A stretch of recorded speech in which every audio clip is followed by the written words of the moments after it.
do you think of artificial intelligence? Personally, I'm terrified of its effect on current society at its current development rate. Nowadays, artificial intelligence is learning from us. It is much harder to discern what is made by a human and what is made by artificial intelligence, like it was back at its start. In this speech, I will talk about how artificial intelligence, at its current rate of usage, causes disruption in intellect, creativity, and hard work. And, of course, how we can build order over all this chaos. First of all, let's look at intellect and our perception of it. I will call out students here. How many of you in your school papers and your essays for English class like to use Oxford commas and em dashes? Let's see some hands. Right? They're basic part of English grammar that make your writing flow properly. But how many of you are scared to use them because they're considered indicators of AI? It's not just proper grammar that flags as AI, but fancier wording does too. While I was writing this very speech, I put it through an AI checker, and it came out as anywhere between 80 to 98% AI generated, which I assure you, it is not. AI learns from us. It learns from our writing and what is most appreciated. This beautifully worded emotional writing, because now it has learned to emulate that emotion. It is much harder to discern between what is the emotion we humans have and what is the fake emotion AI puts into writing. It creates the belief that AI writes beautifully while humans are imperfect in their writing. So, to sound more human to ourselves, to our teachers, to the world itself, we dumb down our writing. We make it more redundant, more boring. And this is slowly heading our linguistic intellect towards its demise. But it doesn't have to be this way. Especially in academic environments, we have to recognize that not every em dash is an indicator of AI. Some people are worked hard for their writing, and we need the empathy to see the emotions in the writing, to be able to tell what is real emotion and what AI emulates. Second of all, let's look at the artistic field, especially the online artistic field.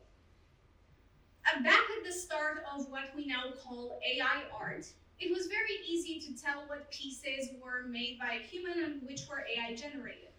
Maybe the hands looked weird, or the eyes were a little too close together. You always had a gut feeling, a way to know that what you were seeing was not made by a human. Now, however, the art community is at an honest war with artificial intelligence, because it has become that much harder to tell from how much it's learned. A few of my artist friends and I have recently debated whether a piece was AI or not. After an hour of looking at quality, at proportions, at hands, at color palette, at everything, we found one detail that made it look AI generated. One unnatural space between two bricks. And it took an hour. Most people don't stay for an hour. They don't stay to analyze this long. They just scroll for social media, they find the piece they like, and then they decide, oh right, that might be artificial intelligence, and they accuse you of using it. When I post my art online, I always post a speed paint as well, in fear of these very accusations. I know most people here aren't artists. I know most people here don't dabble in digital art or anything of the sort, but I think we all know the goal of art in our culture, to make you feel something. If AI does art, if art doesn't make you feel anything anymore, then what is even the point? The solution here is none other than common sense. We need to be able to trust each other, especially in the art community. If you made something with AI, no one is stopping you, because because that's what it was made for. But you have to claim that it was AI, because only then can we properly discern. Communities of AI artists can exist and already exist, but we have to make that a priority. Third of all, hard work. AI is fast, it's easy, it requires not much mental effort to get the desired outcome or prompt. In some domains, this is good. In redundant work that is usually made by a lot of people, that probably doesn't need to be. That's fine.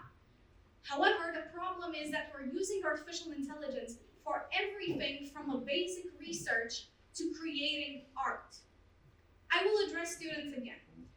When you're making school projects and you're copy-pasting an article off of Wikipedia, or when you're cheating on a test with your phone, you still have to search through what website, what paragraph you found. You still have to have that critical thinking necessary to judge what you need to add and what you need to subtract for it to look real.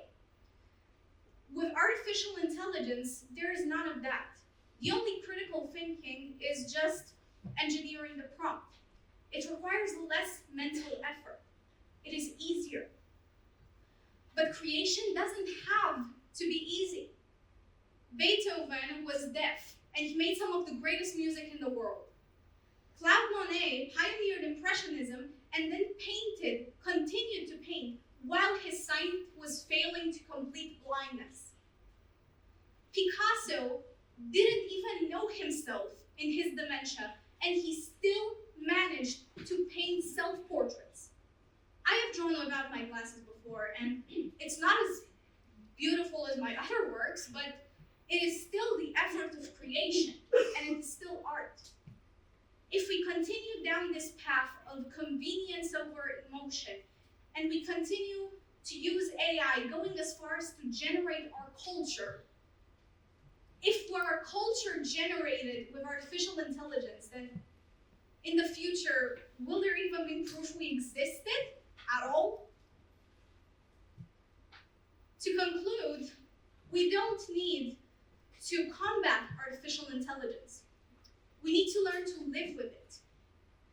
We are still above it as its creators, and we can let it evolve and we can use it. But we still need to be able to discern what was made by us and what was made by it. You want to make something with artificial intelligence? That's good. That's what it was made for. But say it. Take responsibility. Because only through shared responsibility can we gain back the order AI has taken from